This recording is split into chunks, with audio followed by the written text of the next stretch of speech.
Hello everyone. I'm back with my sixth episode of Antimicrobial Resistance podcast series and brought to you by Kiel Science Communication Certificate Program. And this time, my guest is Dr. Cindy, and she's serving as an associate professor at the Department of Medical Microbiology, Faculty of Medicine at the University of Malaya in Kuala Lumpur, Malaysia. She is also serving as a chairperson at the Institutional Biosafety and Biosecurity Committee, and she is the coordinator of the Microbiology Laboratory Unit, Center for Research Facility, and Department of R&D at the same university. So first of all, thank you so much, Dr. Cindy, for accepting my invitation and being here with us, and also sharing your research inputs and also sharing your researches with us. So before I start my first question, maybe I would like to briefly give you an opportunity to introduce about your lab's research work by asking a one simple question that I see you have multiple hats, or let's say that you have a lot of feathers on your hats, and you are at the same time you are overseeing the biosafety and the biosecurity facility at the university, whereas on the other side your research team has been looking at transmission dynamics of multidrug-resistant hospital-borne multidrug-resistant superbugs. So how difficult it is, do you think, to convince the people, those who are working in the biosecurity of the hospitals, to actually, get your findings that you have discovered something in your lab? So do you see any friction point between this science and administration? Hi everyone. So I'm Cindy.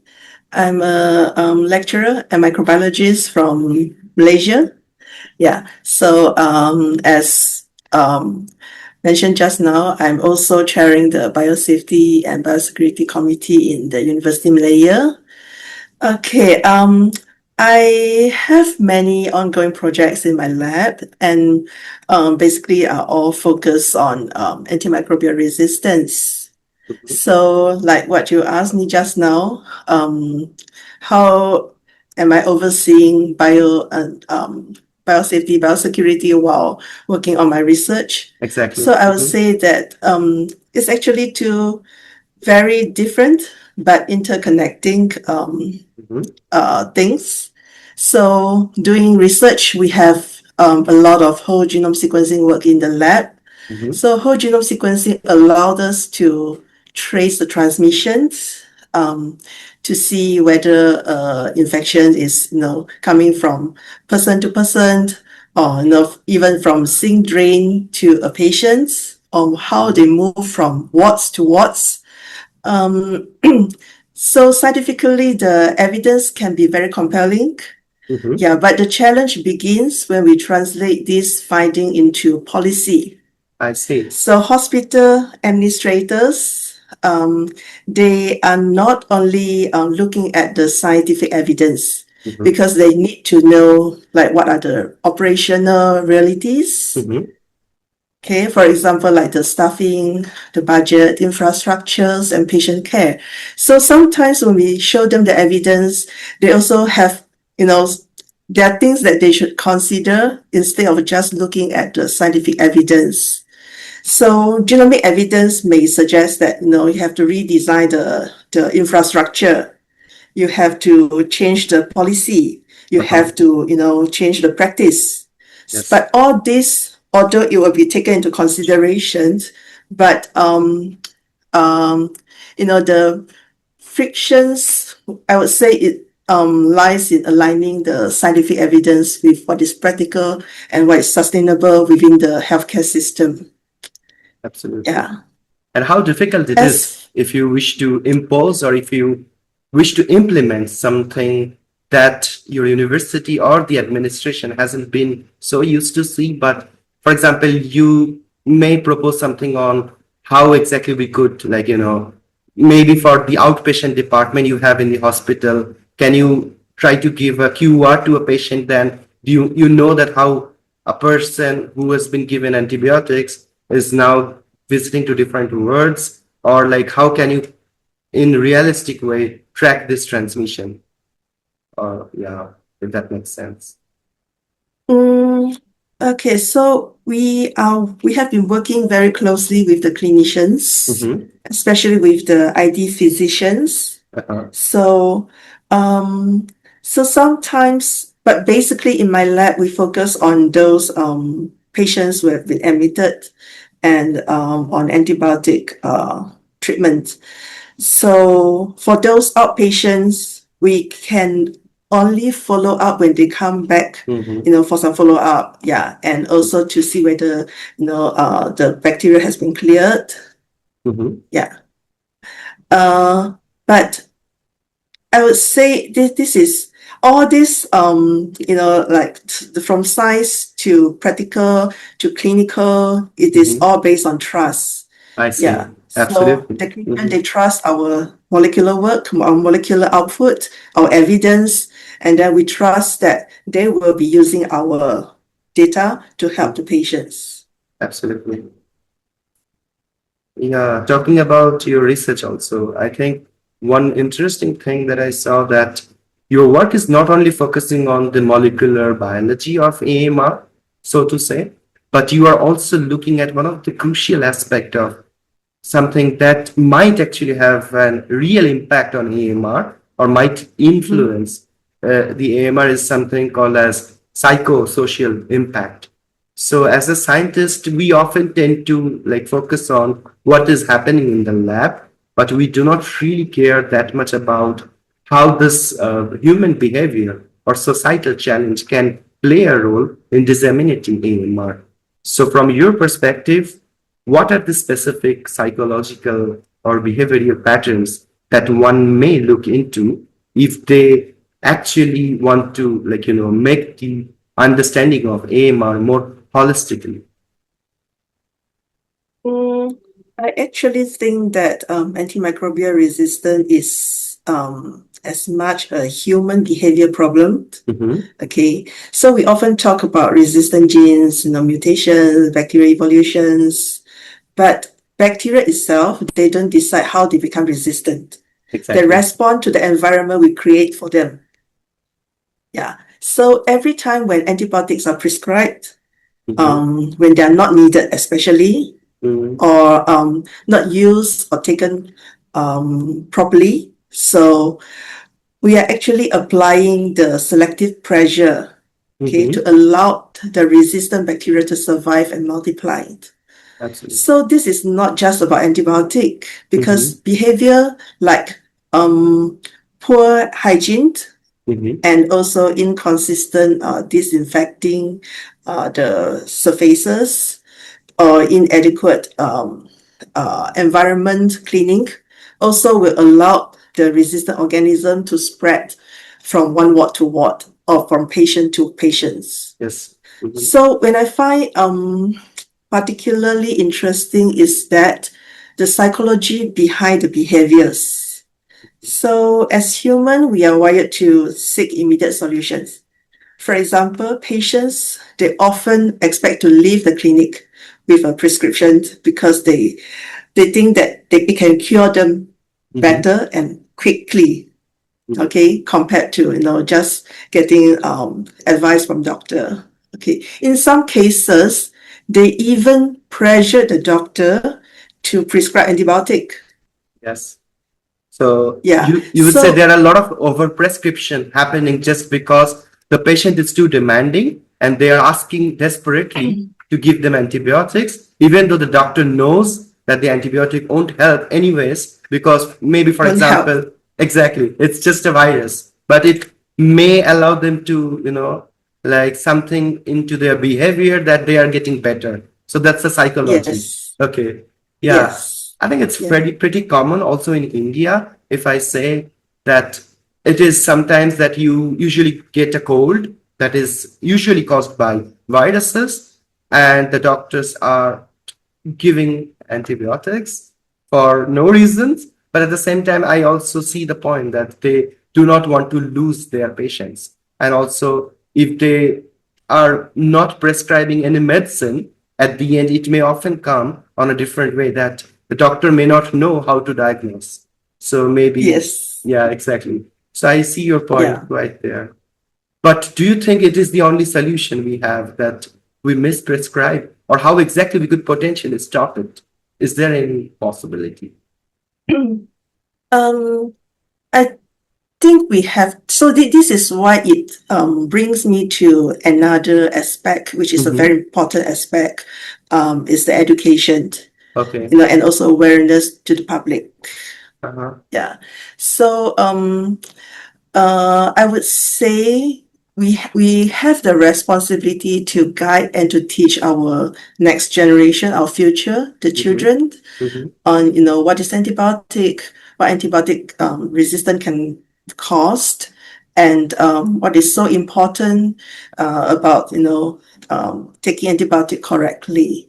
Absolutely. Yeah. I think, yeah, this is very important because also I think this is one of the pillar of antibiotic stewardships, that we give proper education to the child, and also to the students, for example.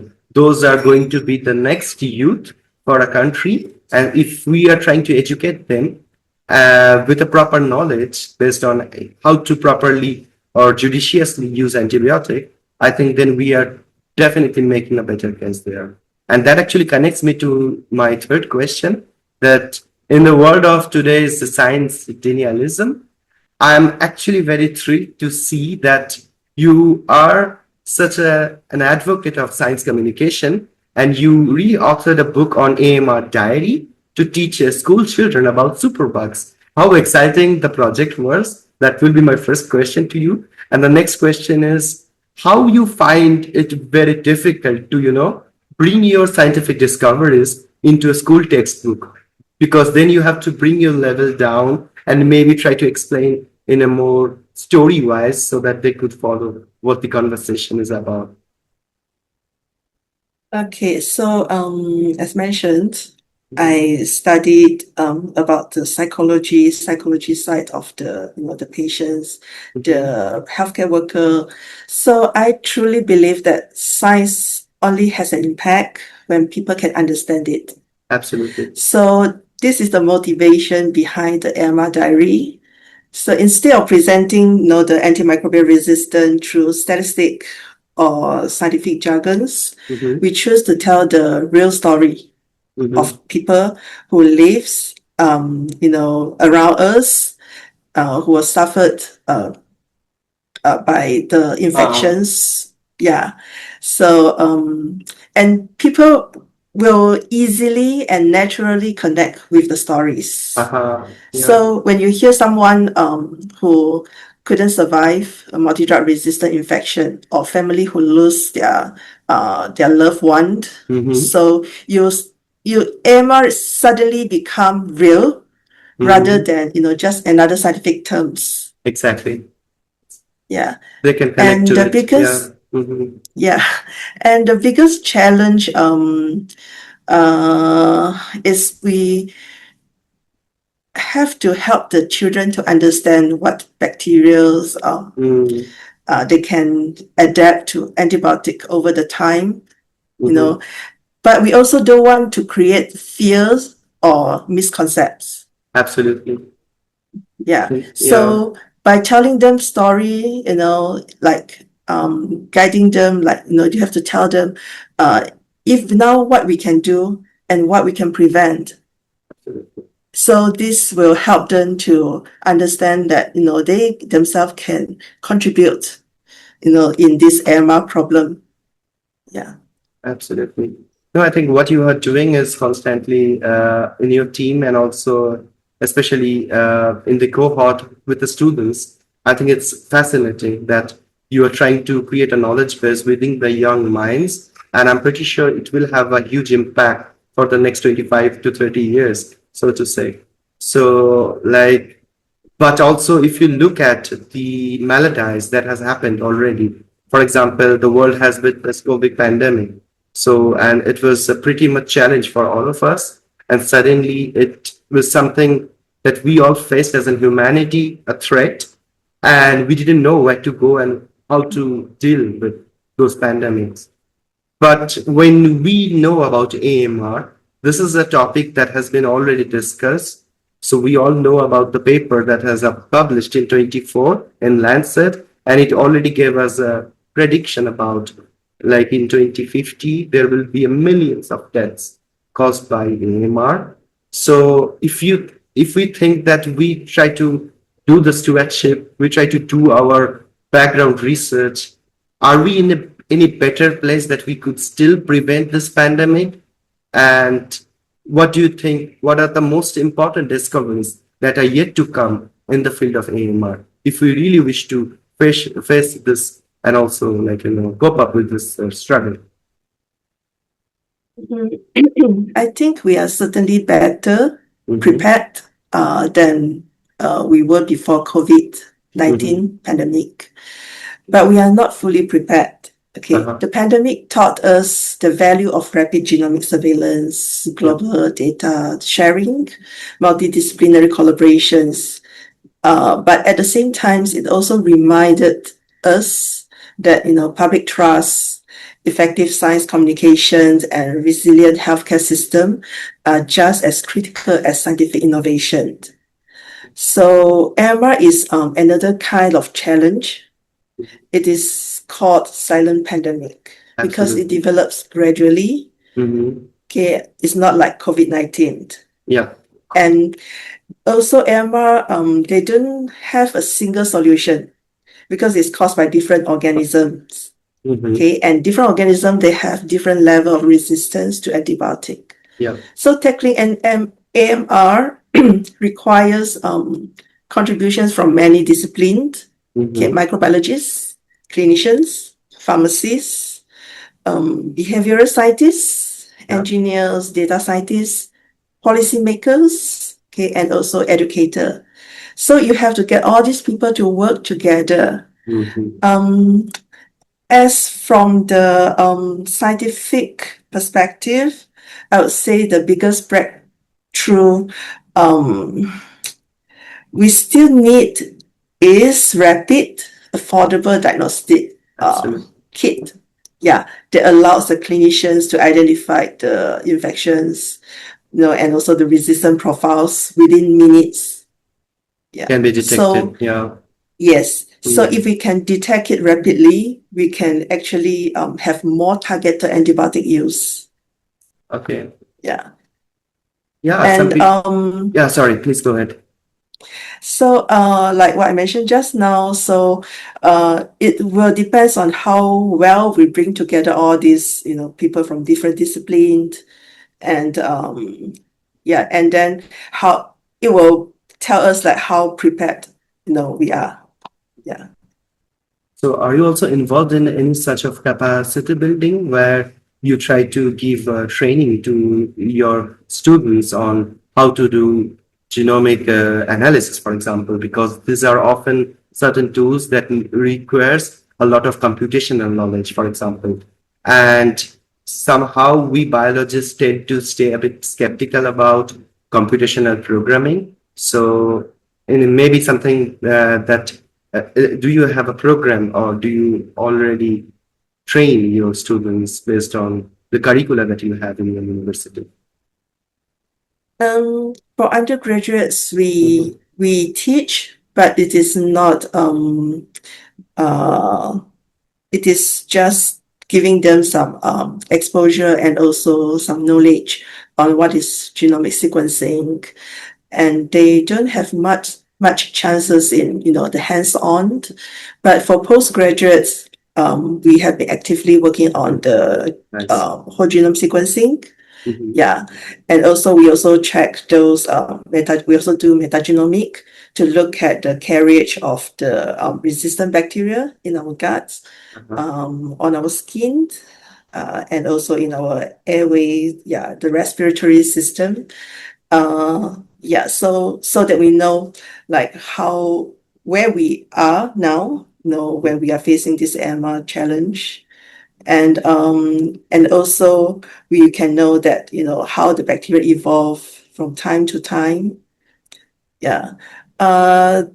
Training wise, we also have been actively training researchers from different countries.